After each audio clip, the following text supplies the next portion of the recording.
서로 축복하겠습니다. 기도의 힘을 체험하는 특세가 됩시다. 당신의 기도는 땅에 떨어지지 않습니다. 한 번 더 축복할까요? 하나님의 출제 의도를 잘 파악합시다. 할렐루야. 오늘은 제10차 특세 13번째 시간입니다. 오늘은 어디로 가든지 이길 수 있는 기도라는 제목으로 하나님의 말씀을 전하도록 하겠습니다. 제10차 특세 세 번째 주간이 시작되는 오늘 우리가 만나볼 사람은 이스라엘의 2대 왕이었던 이 다윗입니다. 다윗에 대해서는 여러분 나름대로 알고 있는 정보들이 많이 있을 거라 생각해요. 오늘 우리에게 주신 말씀은 다윗이 이제 막 왕위에 등극하고 나서 이스라엘의 영토를 이제 확장해 나가기 위해 벌였던 정복 전쟁들에 관한 이 요약적인 기록입니다. 여기서 먼저 우리는 사명에 불타는 인생이 된다는 것이 얼마나 중요한 것인가 생각하므로 이 월요일을 시작해야 할 것입니다. 이 세상에 한 번 태어나서 내가 감당해야 할 그 무엇이 있다는 것만큼 행복한 일도 사실 별로 없습니다. 이것은 그저 이 죽지 못해 하루를 사는 인생과는 차원이 다른 인생이지요. 신대륙을 발견했던 크리스토퍼 콜럼버스 많이 들어보셨죠?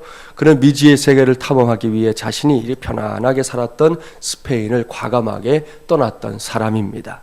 그러나 출항할 때부터 바다는 결코 녹록한 상대가 아니었습니다. 사나운 바람, 거센 파도, 그리고 눈에 보이는 것이라고는 끊임없이 펼쳐진 바다와 하늘뿐이었습니다. 시간이 흘러가면서 선원들은 두려움과 분노에 몸을 떨었습니다. 식량과 물도 점점 동이 나고 있었습니다. 선원들은 붉게 충혈된 눈으로 자주 콜럼버스를 노려봤다고 그래요. 아주 노려보는데 뭐겠어요? 말은 못했지만 이제 생고생 그만 접고 우리 돌아가자, 스페인으로 돌아가자 하는 암묵적인 협박이었습니다. 인간의 힘으로는 더 이상 어찌할 수 없는 한계 상황에 다다른 것이었는데요. 그럼에도 불구하고 콜럼버스가 뭘 했느냐? 콜럼버스는 태연하게 앉아서 이 책을 읽고 있었습니다. 그리고는 이내 절망하고 있는 선원들을 향해서 이렇게 말했다는 거죠. 나는 나침반이나 선박의 기능을 믿고 항해를 시작한 것이 아니다. 나를 움직이는 동력은 꿈과 소망이다. 나는 지금 이사야서를 읽으면서 새로운 에너지를 충전하고 있다. 그렇게 선언했습니다. 할렐루야. 사랑하는 새벽용사 여러분, 이것이 사명을 붙잡은 사람의 삶입니다. 그러한 사람의 삶에는 후퇴, 후회가 없습니다. 오직 전진, 성취만이 있을 뿐입니다. 한번 생각해 보십시오. 만약 콜럼버스가 그 절망적 상황에서 다수의 뜻을 따랐거나 되돌아갔다면 그는 결코 신대륙을 발견하지 못했을 겁니다.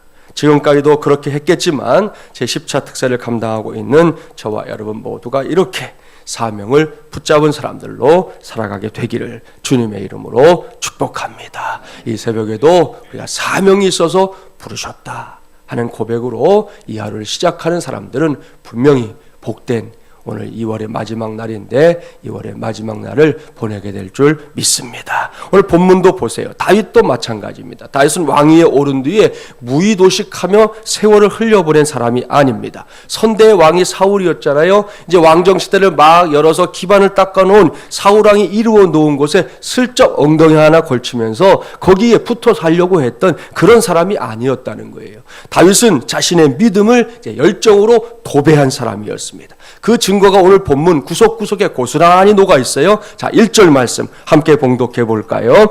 그 후에 다윗이 블레셋 사람들을 쳐서 항복을 받고 블레셋 사람들의 손에서 메덱 암마를 빼앗으니라. 아멘. 다윗이 먼저 이스라엘의 제일 중요한 대적인 블레셋을 치고 있습니다. 다윗이 이 전쟁에서 메덱 암마를 빼앗았다 그렇게 기록하고 있는데요. 메덱 암마는 여러분이 가진 성경 아래 각 줄을 한번 따라 내려가 보세요. 뭐라고 해석을 해놨어요? 메덱 암마가 모성의 굴레 그렇게 되어 있지요. 이 성은 그 이름 그대로 이 블레셋의 아주 중요한 5대 성읍 가운데서도 어머니격이었던 가드 성을 메덱 암마 이렇게 불렀던 겁니다. 그러니까 다윗이 블레셋과 전쟁을 벌이면서 그냥 막무가내로 여기저기 가서 전쟁한 게 아니에요. 그 나라의 핵심을 빼앗은 겁니다. 가장 중요한 그들의 주둔지를 빼앗아 버리는 아주 전략적인 사람이었다는 것을 확인할 수 있는 대목이에요. 다음으로 2절 말씀 봉독해 볼까요? 다윗이 또 모압을 쳐서 그들로 땅에 엎드리게 하고 줄로 재어 그 2줄 길이의 사람은 죽이고 1줄 길이의 사람은 살리니 모압 사람들이 다윗의 종들이 되어 조공을 드리니라. 아멘. 이번에는 다윗이 모압을 치고 있습니다.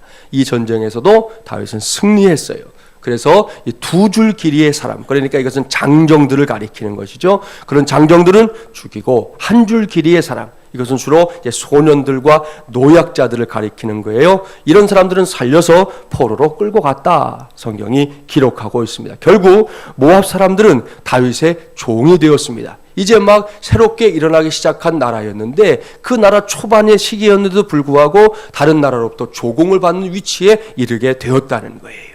계속해서 본문 3절부터 5절 말씀도 봉독해 볼게요. 3절부터 5절입니다. 르홉의 아들 소바왕 하닷 에셀이 자기 권세를 회복하려고 유브라데 강으로 갈 때에 다윗이 그를 쳐서 그에게서 마병 1700명과 보병 2만 명을 사로잡고 병거 100대의 말만 남기고 다윗이 그 외의 병거의 말은 다 발에 힘줄을 끊었더니 다메섹의 아람 사람들이 소바왕 하닷 에셀을 도우러 온지라 다윗이 아람 사람 2만 2천 명을 죽이고. 아멘. 이번에는 다윗이 아람 족속들과 전쟁을 벌이고 있습니다. 여기서 소바라고 하는 나라는 당시에 이곳저곳에 흩어져서 작은 나라를 형성하고 있었던 아람 족속들 중에 한 나라를 가리키는 겁니다. 그 나라에 하닷 에셀이라는 왕이 다윗과 전쟁을 벌였는데요. 이 전쟁이 매우 치열했다는 거예요. 그러다가 다윗이 승기를 잡게 되자 다메섹 지역에 흩어져 있었던 다른 아람 족속들까지 이 전쟁에 참전했습니다. 그러나 그들도 다윗에 의해 그 전쟁터에서 도륙을 당했습니다. 살아가는 새벽용사 여러분 보십시오. 그야말로 대승입니다. 그리고 연전연승입니다. 얼마나 대단한 일입니까?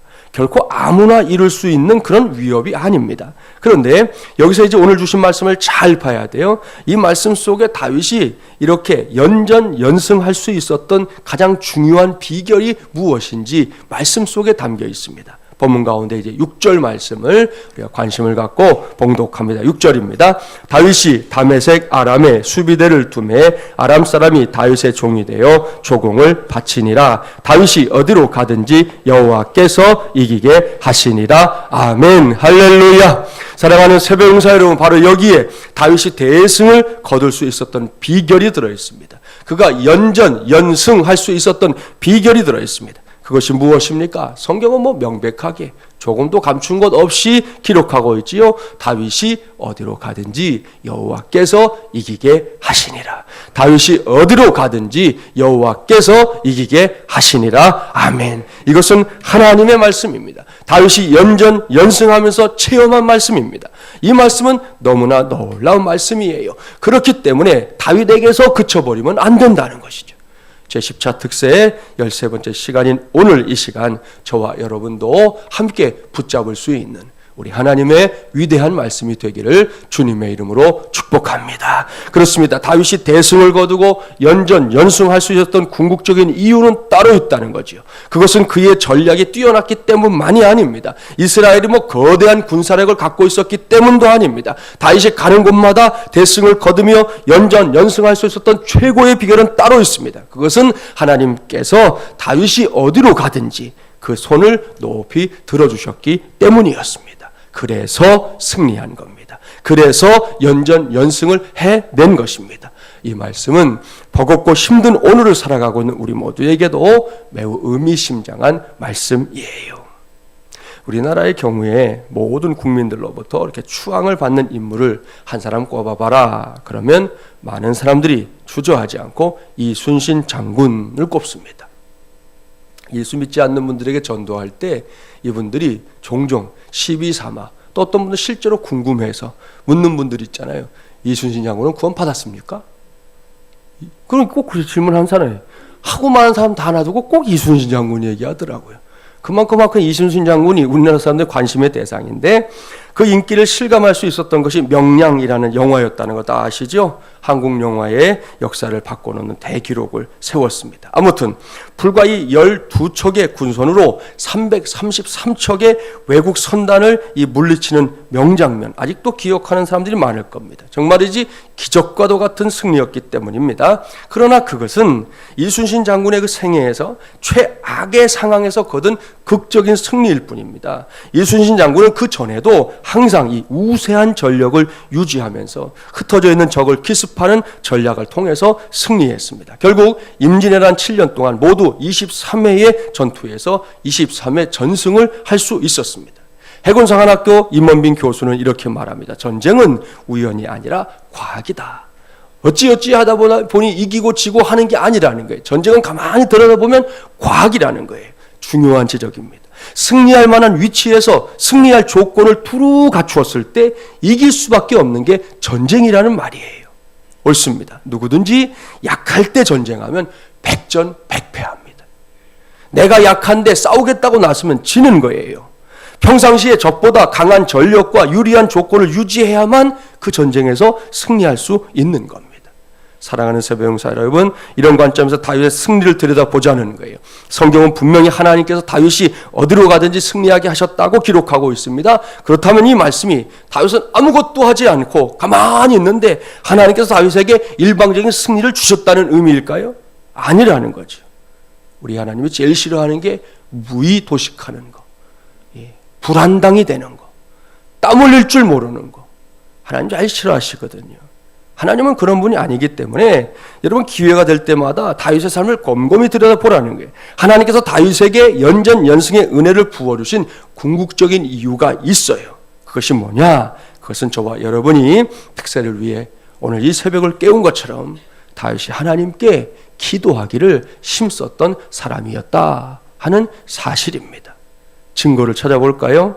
같은 말씀이 사무엘 하에도 있고 역대상에도 있어요. 사무엘 하와 5장하고 역대상 14장이 같은 내용인데 사무엘 하보다는 역대상 말씀이 더 잘 표현하고 있기 때문에 역대상 14장으로 가보겠습니다. 역대상 14장 13절 14절 말씀, 구약 633쪽. 이 말씀을 잘 따라와 보세요. 자, 역대상 14장 13절 14절 말씀 먼저 봉독해 봅니다. 구약 633쪽 함께 봉독해 볼까요? 블레셋 사람들이 다시 골짜기를 침범한지라 다윗이 또 하나님께 묻자온데 하나님이 이르시되 마주 올라가지 말고 그들 뒤로 돌아 뽕나무 숲을 맞은편에서 그들을 기습하되. 아멘. 무슨 말씀인지 아시겠죠? 블레셋과 지금 전쟁이 벌어진 것입니다. 그런데 이 전쟁은 자 위로 좀 올라가 보시면 8절부터 이미 시작이 된 거예요. 8절부터 말씀을 읽어 내려오면 자 8절에 블레셋이 침공해 왔어요. 10절 말씀 보니까 다윗이 하나님께 기도했다 하는 기록을 확인할 수 있고요. 하나님께서 그 싸움에 필요한 전략을 가르쳐 주셔서 결국 다윗이 한 번 이미 승리했습니다. 그런 다음에 13절 말씀이 시작되는 거고, 그래서 블레셋 사람들이 다시 골짜기를 침범한지라 이렇게 기록하고 있는 겁니다. 이렇게 재차 블레셋이 쳐들어온 상황에서 다윗이 뭘 하고 있는지를 잘 보시라는 거예요. 성경은 정확하게 기록하고 있어요. 다윗이 또 하나님께 묻자온대. 할렐루야. 무슨 말씀인지 아시겠죠? 앞서 다윗은 블레셋과의 전쟁을 어찌 치러야 할지 하나님께 기도로 물었던 사람입니다. 하나님이 가르쳐 주셨습니다. 그래서 승리의 길이 활짝 열렸던 겁니다. 그래서 신바람이 났는데 그런 다음에 다시 블레셋과 싸우게 됐단 말이에요. 그때 다윗이 어찌하고 있습니까? 또입니다. 뽀뽀뽀가 아니고 또예요. 기도하고 또 기도했다 하는 말씀입니다. 사랑하는 여러분, 저는 이것이 다윗이 어디로 가든지 여호와께서 이기게 해주신 궁극적인 이유다라고 확실히 믿습니다. 그렇습니다. 다윗이 그랬던 것처럼 우리는 기도해야 합니다. 한 번만요? 아니요. 두 번만요? 그것도 아닙니다. 기도해야 하고요. 또 기도해야 합니다. 또 기도해야 합니다. 또 기도해야 합니다. 이것이 인생 시험의 출제자이신 하나님의 또 하나의 중요한 출제 의도입니다. 그럴 수밖에 없는 이유가 있어요. 왜냐하면 우리의 인생에는 끊임없이 일들이 이어지기 때문이에요. 한번 일이 일어났다가 정리되고 다음에 일이 안 일어나면 까짓거 한번 기도하면 돼요. 그런데 문제는 우리의 삶에서 일들이 끊임없이 일어나 계속해서 문제가 이어지기 때문입니다. 넘어야 할 장벽이 하나 건너고 나면 없으면 좋겠는데 또 나타나는 걸 어떻게 해요? 그걸 또 넘어야 되지 않겠냐는 거예요. 그렇기 때문에 우리 모두가 기도하고 또 기도하고 또 기도하는 것이 하나님의 출제 의도라는 말씀이에요. 그뿐이 아닙니다. 그리할 때 응답이 있을 것이다 하는 사실 역시 하나님의 펼쳐놓으신 모든 시험의 출제 의도입니다. 믿습니까? 할렐루야. 그 증거가 되는 말씀 한 곳 찾아보려고 합니다. 구약성경 이사야 62장 6절과 7절 말씀. 이사야 62장 6절과 7절 말씀 우리 함께 봉독해 볼게요. 구약 1043조. 이런 말씀들은 그냥 밑줄 쫙이에요. 잘 기억해 놓으시면 여러분에게 능력이 되는 말씀이 될 겁니다. 이사야 62장 6절과 7절 말씀 함께 봉독해 볼까요? 예루살렘이여 내가 너의 성벽 위에 파수꾼을 세우고 그들로 종일 종야에 잠잠치 않게 하였느니라. 너희 여호와로 기억하시게 하는 자들아 너희는 쉬지 말며 또 여호와께서 예루살렘을 세워 세상에서 찬송을 받게 하시기까지 그로 쉬지 못하시게 하라. 아멘. 할렐루야. 잘 보십시오. 하나님 편에서 말씀하시는 거예요. 문제가 있습니까? 염려가 있습니까? 해결해야 될 고민거리가 있습니까? 종일 종야로 부르짖으랍니다. 여호와가 기억하시게끔 쉬지 말고 기도하고 또 기도하랍니다. 하나님께서 응답해 주시고 그 응답 때문에 하나님이 다시 영광을 받으실 때까지 하나님을 쉬지 못하시게 하랍니다. 이것이 하나님의 마음이에요. 사랑하는 여러분, 오늘이 또 한 번의 기회입니다. 이 시간 여기까지 오셨으니까 가만히 앉아 있다가 슬그머니 가지 말고 하나님이 기억하실 수 있도록 크게 부르짖어 기도합시다. 하나님의 응답으로 인해 하나님께 영광을 돌릴 수 있을 때까지 죄송하지만 하나님을 쉬지 못하시게 합시다. 황송하지만 그렇게 합시다. 하나님이 이미 우리한테 힌트를 주셨잖아요. 이스라엘을 지키시는 이는 졸지도 아니하시고 주무시지도 아니하신다 했으니까 여러분을 잠 못 자게 하면 여러분은 짜증내고 화내고 어쩌면 싸우려고 달려들지 모르지만 그분은 어차피 당신이 얘기하셨으니까 쉬지도 아니하시고 주무시지도 않는다고 했으니까 황송하지만 우리 하나님 쉬지 못하시게 하자는 거예요. 무엇으로요? 우리의 기도로, 저와 여러분의 함성으로 우리 하나님을 쉬지 못하시게 합시다. 궁극적인 목적은 내가 원하는 걸 이루기 위해서만이 아니라 내가 응답받는 그것을 통해서 하나님께 영광을 돌려드리기 위해서, 전국에는 그분의 영광이 드러나는 것이 우리의 소망이 되기 때문에 우리 하나님으로 하여금 쉬지 못하시게 하자 하는 말씀입니다. 그래서 저도 여러분도 우리 교회도 다윗처럼 어디로 가든지 이기게 하시는 하나님의 그 역사를 위해 크게 쓰임받는 하나님의 귀한 은혜를 누리는 우리 모두가 되기를 주님의 이름으로 간절히 축원합니다.